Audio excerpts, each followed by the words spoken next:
തിരുവചനം തിരുവചനം.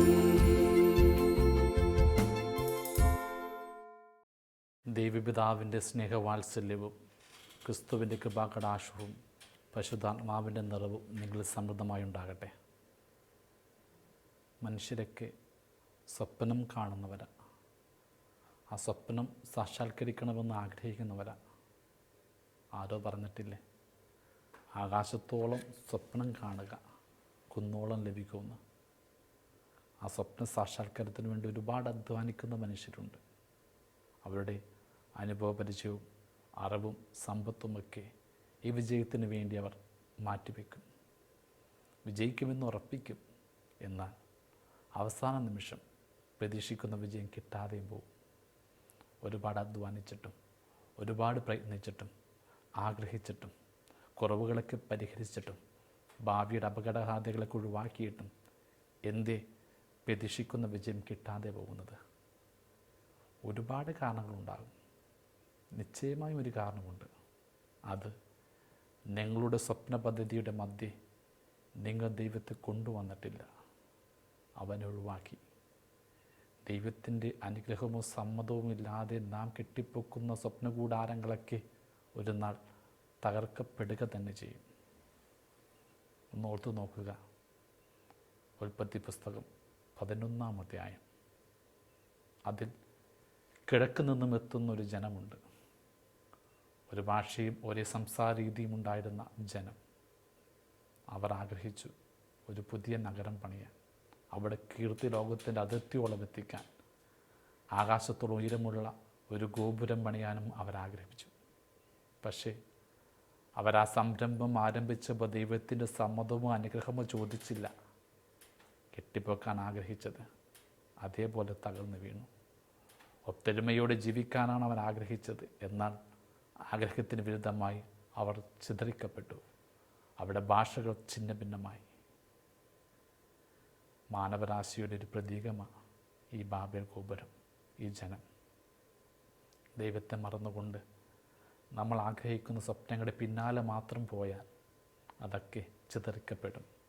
ആഗ്രഹിക്കുന്ന വിജയം നമ്മളെ തൊടുകയില്ല. ഓർക്കുകയാണൊരു സുഹൃത്ത്, നാട്ടിൽ വളരെ പരിചയമുള്ള സുഹൃത്താണ്. ബാങ്ക് ജോലിക്കാരനാണ്. സാമാന്യം നല്ല ശമ്പളമുണ്ട്. സാമ്പത്തിക ചുറ്റുപാടുകൾക്ക് വളരെ നല്ലതാണ്. പെട്ടെന്ന് അവനൊരാഗ്രഹം, ഈ ഇന്ത്യ വിട്ട് മറ്റൊരു നാട്ടിൽ പോകണം, കാനഡ. അവിടെ കുറേ കൂടെ സുഖലോലുപതയിൽ ജീവിക്കണം, നല്ല ശമ്പളം ഉണ്ടാകും. അതിനുള്ള മുന്നൊരുക്കങ്ങൾ ആരംഭിച്ചു. IELTS എക്സാമൊക്കെ പാസ്സായി. ആഗ്രഹിച്ച പോലെ അവിടെ ഒരു അഡ്മിഷനൊക്കെ കിട്ടി. കുടുംബത്തോടൊപ്പം അവൻ അവിടെ പോയി. കുറച്ച് നാൾ കഴിഞ്ഞപ്പോൾ അവൻ എന്തെന്നില്ലാത്ത സങ്കടം. കാരണം ഇവിടുത്തെ എഫിഷ്യൻസി അവിടെ പോരാ, ഇവിടുത്തെ സർട്ടിഫിക്കറ്റ് അവിടെ പോരാ. വീണ്ടും പഠിക്കണം. ആദ്യം തൊട്ട് അവൻ ജോലി ആരംഭിക്കണം. നിസ്സാരമായ ജോലികളൊക്കെ ചെയ്തു തുടങ്ങിയപ്പോൾ നാട്ടിലെ സൗഭാഗ്യങ്ങൾ അവൻ നഷ്ടപ്പെട്ടതിനെക്കുറിച്ച് ഓർത്തൊരു സങ്കടം. എടുത്ത തീരുമാനം മോശം തീരുമാനമാണോ എന്ന് ചോദിച്ചുകൊണ്ടൊരു മെസ്സേജ്. എനിക്കറിഞ്ഞുകൂടാ. പക്ഷേ അവൻ്റെ തീരുമാനത്തിൽ എവിടെയോ അവൻ ദൈവത്തെ ഉപേക്ഷിച്ചിട്ടുണ്ടായിരിക്കാം. അതുകൊണ്ടാണ് അതൊരു സങ്കടത്തിൽ ദുഃഖത്തിൽ അവസാനിച്ചത്. മറ്റൊരാൾ സഹോദരങ്ങളൊപ്പം ഒരു നല്ല ഒരു ടൗൺ മേഖലയിൽ 4 സെൻറ്റ് വീട്ടിലാണ് ജീവിക്കുന്നത്. പക്ഷേ അവനൊരാഗ്രഹം, ഈ 4 സെൻറ്റിൽ കൊച്ചു വീട് പോരാ. സഹോദരങ്ങളോടൊപ്പം ജീവിക്കുന്നതിനേക്കാൾ അപ്പുറത്ത് കുറച്ചുകൂടി പ്രതാപത്തിൽ ജീവിക്കണം. ടൗൺ ഏരിയ ആയതുകൊണ്ട് ആ 4 സെൻറ്റിന് നല്ല വില കിട്ടി, വിറ്റു. പിന്നെ ഒരു ഏക്കർ സ്ഥലം വാങ്ങിച്ചത് വയനാട്ടിലാണ്. വിശാലമായ ഒരു മലപ്രദേശം. അവിടെ നല്ലൊരു ബംഗ്ലാവൊക്കെ പണിത് സന്തോഷത്തിനും പ്രതാപത്തിലും ജീവിക്കാൻ ആഗ്രഹിച്ചവരാണ്. എന്നാൽ കഴിഞ്ഞ പ്രളയത്തിൽ മണ്ണുരുകിപ്പോയത് അവൻ്റെ സ്ഥലത്തു കൂടി തന്നെയാണ്. അവൻ്റെ സ്ഥലം മാത്രമല്ല, അവൻ്റെ സ്വപ്നങ്ങളും ഒഴുകിപ്പോയി. ദൈവത്തിൻ്റെ അനുവാദമോ അനുഗ്രഹമോ ഇല്ലാതെ ഒരുവൻ നേടുന്നതൊക്കെ ഏത് നിമിഷവും ഏത് പ്രളയവും വന്ന് ചോർന്നു പോയേക്കാം. മറ്റൊരാൾ ശ്രീധനമായിട്ട് അവന് നല്ലൊരു സംഖ്യ ബാങ്കുകളുണ്ടായിരുന്നു, ചെറിയൊരു ഹോട്ടലും ഉണ്ടായിരുന്നു, സമ്മാനം തിരക്കൊക്കെ ഉണ്ട്. പെട്ടെന്ന് അവന് തോന്നി, ഇവിടെ ആകെ ഈ ഒരു ചെറിയ ഹോട്ടലുള്ളല്ലോ, കുറേ കൂടി ബിസിനസ് ഡെവലപ്പ് ചെയ്യണം. അതുകൊണ്ട് കിട്ടിയ ബാങ്കിൽ എല്ലാ പണവും എടുത്തുകൊണ്ട് അവൻ ഹോട്ടലൊന്ന് വിപുലീകരിച്ചു. കുറേ കൂടി ടൈൽസൊക്കെ ഇട്ട് കുറേ കൂടി ആർഭാടപൂർണ്ണമാക്കി. എന്നാൽ പ്രതീക്ഷിച്ചത്ര ആളുകളൊന്നും വന്ന് ഭക്ഷണം കഴിക്കുന്നില്ല. ഒരു ആഴ്ചത്തേക്ക് 2 ദിവസത്തേക്കൊക്കെ ആളുകൾ വന്ന് പിന്നെ പഴയതുപോലെ അവൻ ശേഖരിച്ച് വെച്ച സമ്പത്തൊക്കെ ചോർന്നുപോയി. അവൻ്റെ ബിസിനസ്സിന് അധികം മെച്ചവും വന്നില്ല. അവൻ ചിന്തിച്ചു, പണ്ട് എനിക്കൊരു ഭാവിയെക്കുറിച്ചുള്ളൊരു സ്വസ്ഥതയുണ്ടായിരുന്നു, കുറച്ച് കാശ് ബാങ്കിലുണ്ടെന്ന്. ഇപ്പോൾ എല്ലാം പോയി, എൻ്റെ പ്രയത്നം പാഴായി. സത്യത്തിൽ അത് ഞാൻ വേസ്റ്റാക്കി കളഞ്ഞതാണെന്നുപോലും എനിക്ക് തോന്നിപ്പോകുന്നു. ദൈവത്തിൻ്റെ തീരുമാനം അറിയാതെ, അനുഗ്രഹമറിയാതെ അവൻ ചെയ്ത ഒരു തീരുമാനം വലിയൊരു അബദ്ധമായിട്ട് മാറി. നമ്മുടെ ജീവിതത്തിൽ ഇതുപോലെ ഒരുപാട് തെറ്റുകൾ നമ്മൾ ചെയ്യാറുണ്ട്. ഏത് തീരുമാനമെടുക്കുമ്പോഴും ദൈവത്തിന് അനുവാദം ആരായാൻ ശ്രമിക്കണ്ടേ? ദൈവത്തിൻ്റെ കൃപയുടെ അനുഗ്രഹമില്ലെങ്കിൽ ഒരു മൺകൂര പോലും പണിയാൻ നമുക്കാകില്ല എന്ന വെട്ടം നമുക്ക് വേണ്ടേ? അതെ, നോക്കുക, കിഴക്കുനിന്നും എത്തിയ ജനം ആകാശത്തോളം ഉയരമുള്ള ബാബേൽ ഗോപുരം പണിയാൻ ആഗ്രഹിച്ചു. ഒരു നഗരം പണിയാൻ ആരംഭിച്ചു. ദൈവത്തിന് അനുഗ്രഹമില്ലാത്തത് കൊണ്ടത് തകർന്ന് തരിപ്പടമായി. കിഴക്കിൻ്റെ സൂര്യൻ അസ്തമിക്കാത്ത ഒരു രാജ്യമുണ്ട്, ബ്രിട്ടൻ. ആ ബ്രിട്ടീഷ് രാജ്യം പണിത ഒരു കപ്പലുണ്ട്, ടൈറ്റാനിക്. 2 വർഷം കൊണ്ട് ഏറ്റവും വൈദഗ്ധ്യം നിറഞ്ഞ, ഏറ്റവും ആർഭാടം നിറഞ്ഞ ഒരു കപ്പൽ അവർ പണിതു. ആ ടൈറ്റാനിക് ആ കാലത്ത് ഏറ്റവും വലിയ കപ്പലായിരുന്നു. അതിലെല്ലാവിധ ആധുനിക സൗകര്യങ്ങളും ഉണ്ടായിരുന്നു. റെസ്റ്റോറൻറ്റ്സ്, ജിംനേഷ്യം, ലൈബ്രറി,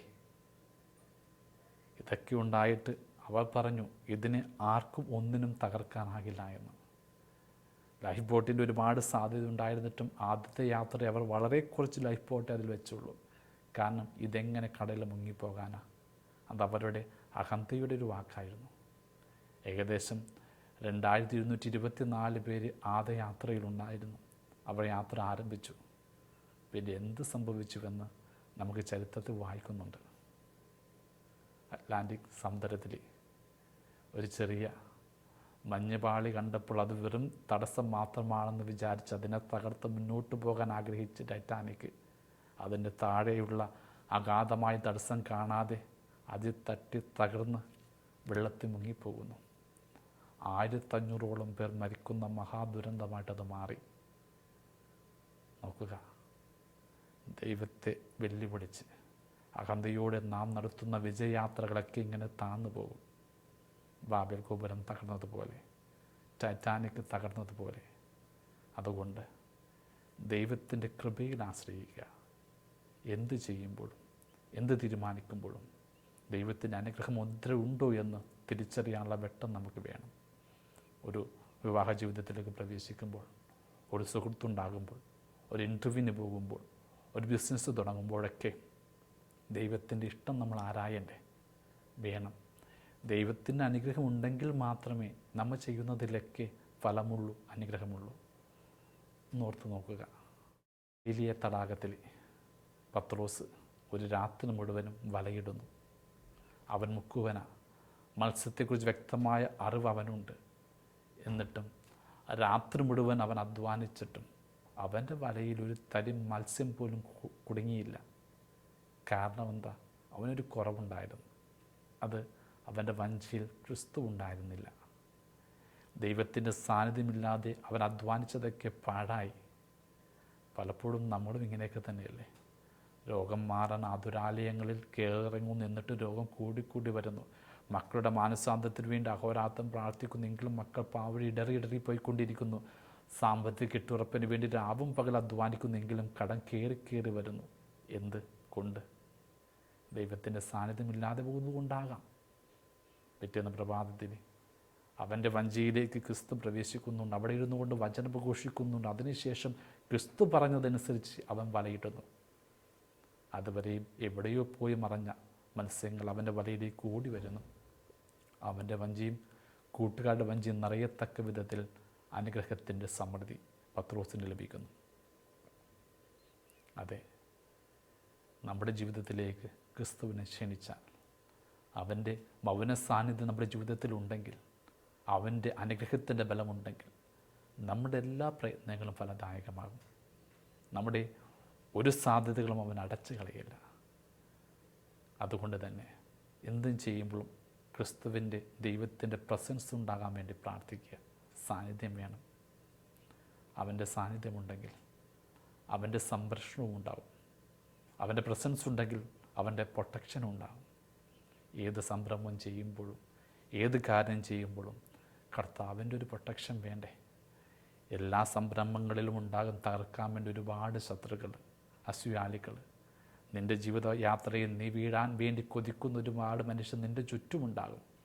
എന്നാൽ ദൈവം നിങ്ങളുടെ കൂടെയുണ്ടെങ്കിൽ ഏത് തടസ്സങ്ങളും അതിജീവിച്ച് മുന്നോട്ട് പോകുവാനുള്ള സംരക്ഷണ കവചം അവൻ തന്നെ നമുക്ക് തരും. ഒന്നോർത്ത് നോക്കുക, പഴയ നിയമത്തിൽ നെഹമ്യാ, അവൻ പേർഷ്യൻ രാജ്യത്ത് അടിമയായിരുന്നപ്പോൾ അവൻ്റെ സഹോദരൻ വന്നിട്ട് പറയുന്നുണ്ട്, നമ്മുടെ ജെറുസലേം ദേവാലയ ഭിത്തികളൊക്കെ തകർന്നു കിടക്കുകയാണെന്ന്. ആ തകർന്ന ദേവാലയ ഭിത്തികളൊക്കെ പുനർനിർമ്മിക്കുവാൻ വേണ്ടി അവൻ പോകുന്നുണ്ട്. കർത്താവ് ആഗ്രഹിച്ച ഉചിതമായ സമയത്ത് അവൻ ഇങ്ങനെ പുനർനിർമ്മിക്കാൻ പോകുന്നുവെന്നറിഞ്ഞപ്പോൾ ശത്രുക്കൾ ഉപായം ചെയ്യുന്നുണ്ട് അവൻ്റെ സംരംഭത്തെ തകർക്കാൻ. സൻബലാത്തും തോബയെന്ന ദാസനുമൊക്കെയാണ്. താൻ ചെയ്യുന്ന പുനഃസൃഷ്ടി തകർക്കുവാൻ ശത്രുക്കളുണ്ടെന്നറിഞ്ഞപ്പോൾ അവൻ കർത്താവിൻ്റെ നാമം വിളിച്ചപേക്ഷിക്കുന്നുണ്ട്. എന്നിട്ട് അവൻ പുനർനിർമ്മാണം ആരംഭിക്കുന്നുണ്ട്. കർത്താവ് അവൻ്റെ പ്രവർത്തനത്തെ സംരക്ഷിച്ചു. ഒടുവിൽ 52 ദിനം കൊണ്ട് ആ ജെറുസലേമിൻ്റെ നഗരഭിത്തികൾ അവൻ പണിതത്. വളരെ പെട്ടെന്ന് ആ പുനർനിർമ്മാണം കഴിഞ്ഞപ്പോൾ ശത്രുക്കൾ പോലും പറഞ്ഞു, ഇത് അവൻ്റെ കഴിവല്ല, ദൈവമാണ് ഇത് ചെയ്തതെന്ന്. അതെ, നമ്മൾ എന്ത് ചെയ്യുമ്പോഴും ശത്രുക്കളുണ്ടാകും, അസൂയാലുക്കളുണ്ടാകും, ചെയ്യുന്ന സംരംഭങ്ങളിൽ വിള്ളലുണ്ടാക്കി തകർക്കാൻ കൊതിക്കുന്നവരുണ്ടാകും. എന്നാൽ ദൈവത്തിൻ്റെ സംരക്ഷണമുണ്ടെങ്കിൽ, അവൻ്റെ പ്രൊട്ടക്ഷൻ ഉണ്ടെങ്കിൽ, നാം പ്രതീക്ഷിക്കുന്നതും അപ്പുറം നമുക്ക് വിജയമുണ്ടാകും, വിജയ സാക്ഷാത്കാരമുണ്ടാകും. അതുകൊണ്ടാണ് ഏത് സംരംഭങ്ങളിലും ദൈവത്തിൻ്റെ സാന്നിധ്യം വേണമെന്ന് പറയുന്നത്. ദൈവത്തെ ഒഴിവാക്കി നമ്മൾ എന്തെങ്കിലുമൊക്കെ ചെയ്യുകയാണെങ്കിൽ, എന്തെങ്കിലുമൊക്കെ മുന്നോട്ടം നടത്തുകയാണെങ്കിൽ തീർച്ചയായിട്ടും അത് തകർന്നു വീഴുക തന്നെ ചെയ്യും. കാരണം നമ്മളിൽ തന്നെ അസൂയ ജനിക്കും, അഹങ്കാരം ജനിക്കും. അഹങ്കാരവും അസൂയവും ഒക്കെ സത്യത്തെ ദൈവത്തെ ഉപേക്ഷിച്ചുള്ള ചിന്തകളാണ്. ഒന്നോർത്ത് നോക്കുക, ഗോലിയാത്തും ദാവീദും തമ്മിലൊരു യുദ്ധം. ദാവീദ് വെറുമൊരു ഇടയ ചെറുക്കനാണ്, പക്ഷെ അവൻ വന്നത് കർത്താവിൻ്റെ സാന്നിധ്യ ബലത്തിലാണ്. ഗോലിയാത്താകട്ടെ സ്വന്തം ശരീരത്തിൻ്റെ ബലത്തിൽ അഹങ്കരിച്ച് വന്നവനാണ്. അവൻ പറയുന്നുണ്ട്, നിന്നെ കൊന്ന് ഞാൻ ആകാശത്തിലെ പറവകൾക്കും കാട്ടുമൃഗങ്ങൾക്കും കൊടുക്കുമെന്ന്. ദാവീദ് പറഞ്ഞതെന്താ? ഞാൻ വരുന്നത് കർത്താവിൻ്റെ നാമത്തിലാണെന്ന്. ആ യുദ്ധം ഒടുവിൽ അവസാനിക്കുന്നത് എങ്ങനെയാണ്? ദാവീദിൻ്റെ ഒരു കല്ലിൽ ഗോലിയാത്ത് വീഴുന്നു, അവൻ മരണപ്പെടുന്നു. ഈ ലോകത്ത് ഇതുപോലുള്ള യുദ്ധങ്ങളുണ്ട്. അഹന്തയോടെ വരുന്നവർ സത്യത്തിൽ ഏറ്റവും നിന്ദനീയമായ വീഴ്ചകളിലേക്ക് തന്നെയാണ് നിപതിക്കുന്നത്. എന്നാൽ കർത്താവിൻ്റെ നാമത്തിൽ എളിമപ്പെട്ട് വരുന്നവരുടെ ജീവിതത്തിൽ എപ്പോഴും വിജയമുണ്ടാകും. നമുക്കൊന്ന് ആത്മപരിശോധനയാണ്. നമ്മുടെ ജീവിതം എങ്ങനെയാണ്? ബാബേൽ ഗോപുരം പണിയുന്നത് പോലെ അഹന്തയോടെ നാം ഉയർത്തുന്ന വിജയവഴികളാണെങ്കിൽ നിശ്ചയമായും അത് ഇടറി വീഴുക തന്നെ ചെയ്യും. ദൈവത്തിൻ്റെ അനുഗ്രഹത്തോടെയാണ് നാം ഒരു സംരംഭത്തിൽ ഏർപ്പെടുന്നതെങ്കിൽ അവൻ്റെ സാന്നിധ്യമുണ്ടാകും, അവൻ്റെ സംരക്ഷണം ഉണ്ടാകും. എന്നാൽ അവനില്ലാതെ തുടങ്ങുന്നതിൽ അസൂയയുണ്ടാകും, ഒടുവിൽ അഹന്തയുണ്ടാകും. അങ്ങനെ സംഭവിക്കുന്ന എല്ലാ കാര്യങ്ങളും ഒടുവിൽ കൺഫ്യൂഷനുണ്ടാകും, ആശയക്കുഴപ്പം. ഇത് തന്നെയല്ലേ ആ ബാബേൽ ഗോപുരം പണിയാൻ ആഗ്രഹിച്ച് കിടക്കുന്നെത്തിയ ജനങ്ങൾക്കും ഉണ്ടായത്. ബാബേൽ എന്ന വാക്കിൻ്റെ അർത്ഥം തന്നെ കൺഫ്യൂഷൻ എന്ന. ഒത്തൊരുമയിൽ ഒരേ ഭാഷയിൽ ജീവിക്കാൻ ആഗ്രഹിച്ച മനുഷ്യർ അവസാനം ആശയക്കുഴപ്പത്തിൻ്റെ വക്കിലെത്തി ഭാഷകൾ ചിഹ്ന ഭിന്നമായി. ഇന്ന് നമ്മുടെ കുടുംബ ബന്ധങ്ങളൊക്കെ സംഭവിക്കുന്നതൊക്കെ തന്നെയല്ലേ? വിവാഹ ജീവിതത്തിലാകട്ടെ, സൗഹൃദ ജീവിതത്തിലാകട്ടെ, കുടുംബ ബന്ധങ്ങളിലാകട്ടെ, പരസ്പരം മനസ്സിലാക്കാനാകുന്നില്ല. എല്ലാവർക്കും ആശയക്കുഴപ്പം. കാരണം ദൈവത്തിൻ്റെ അനുഗ്രഹമോ സമ്മതമോ നിങ്ങളുടെ തീരുമാനങ്ങളില്ലാതെ പോകുന്നത് കൊണ്ടാണ്. സത്യമായിട്ടും നമ്മളൊന്ന് ഓർക്കണം, എന്ത് ചെയ്യുമ്പോഴും അതിൽ വിജയമില്ല എങ്കിൽ, ദുരന്തമുണ്ടെങ്കിൽ, വീഴ്ചകളുണ്ടെങ്കിൽ അദൃശ്യമായി നമ്മളിപ്പോൾ പണിതുകൊണ്ടിരിക്കുക ഒരാശയക്കുഴപ്പത്തിൻ്റെ ബാബേൽ ഗോപുരം. ദൈവത്തെ ക്ഷണിക്കുക നിങ്ങളുടെ എല്ലാ തീരുമാനങ്ങളിലേക്കും, എല്ലാ പ്രവർത്തനങ്ങളിലേക്കും. അവനെ അടഞ്ഞുപോയ വാതിൽ തുറക്കാനാകും. കെട്ടുപോയ പ്രത്യാശയുടെ തിരുനാളം തെളിയിക്കാനാകും. അവനുണ്ടെങ്കിൽ ദുരന്തത്തെപ്പോലും അവിടുന്ന് അനുഗ്രഹമാക്കി മാറ്റും. മുറിവുകളെപ്പോലും അവൻ സൗഖ്യമാക്കി മാറ്റും. അതുകൊണ്ടാണ് ഞാൻ പറയുന്നത്, ഏത് സംരംഭങ്ങളിലും ദൈവം നമ്മുടെ കൂടെ ഉണ്ടാകണം. സങ്കീർത്തകൻ 127:1. കർത്താവ് ഭവനം കാക്കുന്നില്ല എങ്കിൽ പണിക്കാരുടെ അധ്വാനം നിഷ്ഫലമാണ്. നമ്മൾ ഒരുപാട് അധ്വാനിക്കും നമ്മുടെ സ്വപ്ന സാക്ഷാത്കാരത്തിന് വേണ്ടി. രാവും പകലും നമ്മൾ വിയർത്തൊഴുക്കും. പക്ഷേ ഫലം ലഭിക്കണമെങ്കിൽ, വിജയമുണ്ടാകണമെങ്കിൽ കർത്താവ് തന്നെ കാക്കണം. ഓർക്കുക, സുഭാഷിതം 16:9. മനുഷ്യൻ തൻ്റെ മാർഗം അന്വേഷിക്കുന്നു, അവൻ്റെ കാലുകളെ നിയന്ത്രിക്കുന്നത് കർത്താവാണ്. നമ്മൾ പലതും കാണും, പലതും സ്വപ്നം കാണും. എന്നാൽ നമ്മുടെ ജീവിതത്തിൽ നയിക്കുന്നത് കർത്താവാണെന്ന തിരിച്ചറിവിൻ്റെ വെട്ടം നമ്മളെ കുറേ കൂടി എളിമപ്പെടുത്തണം. ഒരു വ്യക്തിപരമായ അനുഭവം ഓർക്കുകയാണ്.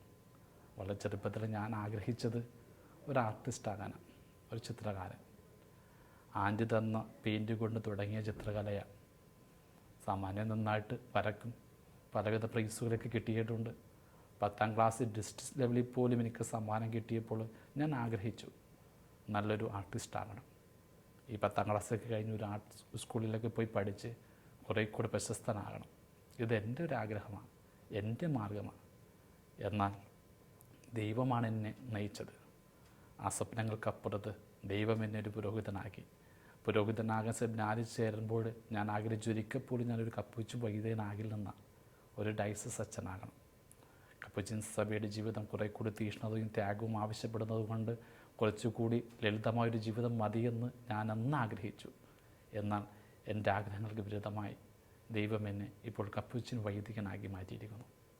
ഞാൻ ഓർക്കുകയാണ്, ഞാൻ എൻ്റെ സ്വപ്നങ്ങൾക്ക് വേണ്ടി മാത്രം വാശിയോടെ ജീവിക്കുകയായിരുന്നെങ്കിൽ, കർത്താവിൻ്റെ ഹിതമോ അനുഗ്രഹമോ ഇല്ലാതെ ഞാൻ ജീവിതം തീരുമാനിക്കുകയായിരുന്നെങ്കിൽ എന്തൊരു മഹാദുരന്തത്തിലേക്ക് എൻ്റെ ജീവിതം തള്ളിപ്പോകുമായിരുന്നു. ദൈവത്തിൻ്റെ അനുഗ്രഹത്തിനും അവൻ്റെ വഴിക്കും വേണ്ടി ഞാൻ നിന്നു കൊടുത്തതുകൊണ്ട് കുറേ കൂടി ശ്രേഷ്ഠമായി അനുഗ്രഹപ്രദമായി ജീവിക്കാൻ എനിക്ക് കഴിയുന്നു. ജീവിതത്തെക്കുറിച്ച് നമുക്കധികം അറിഞ്ഞുകൂടാ, കുറച്ച് അറിവുകൾ മാത്രമേ ഉള്ളൂ. സ്വപ്നം കാണാം, അത് സാക്ഷാത്കരിക്കുവാൻ നമുക്ക് അഹോരാത്രം അധ്വാനിക്കാം. എന്നാൽ ജീവിതത്തെക്കുറിച്ച് അധികം വ്യക്തതയില്ലാത്തതുകൊണ്ട് എപ്പോഴും നമ്മൾ ദൈവത്തിൻ്റെ വെളിച്ചത്തിന് വേണ്ടി പ്രാർത്ഥിക്കണം, അവൻ്റെ അനുഗ്രഹമുദ്രയ്ക്ക് വേണ്ടി പ്രയത്നിക്കണം. ഒന്നോർത്ത് നോക്കുക, ഒരു കഥ. ഒരു ബൊട്ടാനിക്കൽ ഗാർഡനിൽ ഒരു മനുഷ്യൻ നടക്കാനിറങ്ങി ഒരു പ്രഭാതത്തിൽ. ആ കാഴ്ചകൾ കണ്ട് നടക്കുമ്പോൾ എതിരെ ഒരു സ്ത്രീ സമൂഹം വരുന്നു. അവരൊക്കെ അന്ധര. സന്തോഷത്തോടെ അവർ സംസാരിച്ച് വരിക. അവിടെ മുമ്പിൽ ഈ മനുഷ്യൻ നിൽക്കുന്നത് കണ്ടപ്പോൾ ആ സ്വരം കേട്ടിട്ടായിരിക്കണം അന്ധരായ സ്ത്രീകൾ ഒരാൾ പറഞ്ഞു, ഞാൻ മുമ്പിൽ ആരാ? അപ്പോൾ ആ മനുഷ്യൻ പറഞ്ഞു, ഞാൻ ഈ ബൊട്ടാനിക്കൽ ഗാർഡൻ കാണാൻ വന്നതാണ്, ഇതിൻ്റെ സൗന്ദര്യം ആസ്വദിക്കാൻ പിന്നെ നടക്കാനും.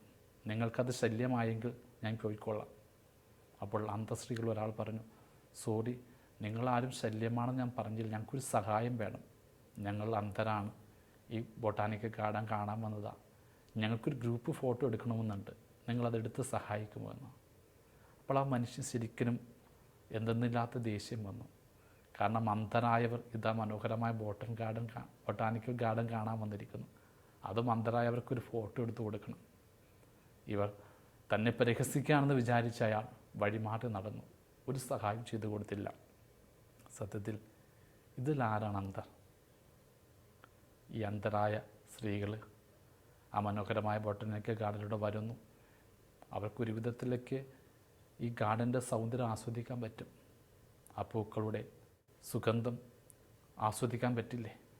മറ്റുള്ള പൂക്കളെക്കുറിച്ച് പറയുന്ന വാക്ക് കേട്ട് ഏകദേശം ഒരു ഐഡിയ അവർക്ക് കിട്ടില്ലേ? ഇനി ആരെങ്കിലും ഒരാൾ അവർക്കൊരു ഗ്രൂപ്പ് ഫോട്ടോ എടുത്ത് കൊടുക്കുകയാണെങ്കിൽ വീട്ടിൽ ചെല്ലുമ്പോൾ കാഴ്ചയുള്ള അവരുടെ പ്രിയപ്പെട്ടവർ പറഞ്ഞു കൊടുക്കും, അവരുടെ കൂട്ടുകാരെക്കുറിച്ച്, അവർ ധരിച്ചിരിക്കുന്ന വസ്ത്രങ്ങളെക്കുറിച്ച് ഓർത്ത് അവർക്ക് കൂടുതൽ വ്യക്തത കിട്ടും. നമ്മളൊക്കെ ഈ അന്ധരായ സ്ത്രീകളെ പോലെയാണ്. ബൊട്ടാനിക്കൽ ഗാർഡൻ നടക്കുന്നത് പോലെ ഈ ലോകത്തോട് നമ്മൾ നടന്നു പോകുന്നു. കാഴ്ചകൾ വളരെ പരിമിതമാണ്, സത്യങ്ങൾ വളരെ കുറവാണ്. ഒടുവിൽ ഈ ഭൂമിയുടെ ജീവിതമൊക്കെ അവസാനിപ്പിച്ച് നിത്യതയെത്തുമ്പോൾ ദൈവം നമുക്ക് പറഞ്ഞു തരും നമ്മുടെ ജീവിതം എങ്ങനെയാണെന്ന്. അപ്പോഴേ നമുക്ക് കുറേ കൂടി വ്യക്തതയോടെ ജീവിതത്തിൻ്റെ അർത്ഥം മനസ്സിലാകും. അതുകൊണ്ട് കുറേ കൂടി എളിമപ്പെടാം. ജീവിതത്തിൽ ചെറുതും വലുതുമായി ഏത് തീരുമാനമെടുക്കുമ്പോഴും ദൈവത്തിൽ ആശ്രയിക്കാം. അവനെ കൂടാതെ നമ്മൾ കെട്ടിപ്പൊക്കുന്നതൊക്കെ ബാബേൽ ഗോപുരമാണ്. അഹന്തയുടെ അടയാളമാണത്.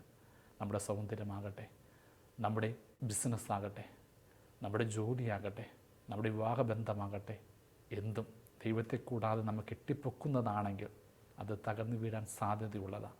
അതുകൊണ്ട് ജീവിതത്തിലെ ചെറുതും വലുതുമായ എല്ലാ തീരുമാനങ്ങളും ദൈവിഷ്ടപ്രകാരമാകട്ടെ. ദൈവം നമ്മളെ അതിനായി അനുഗ്രഹിക്കട്ടെ. പിതാവിൻ്റെയും പുത്രൻ്റെയും പരിശുദ്ധാത്മാവിൻ്റെയും നാമത്തിൽ ആമേൻ.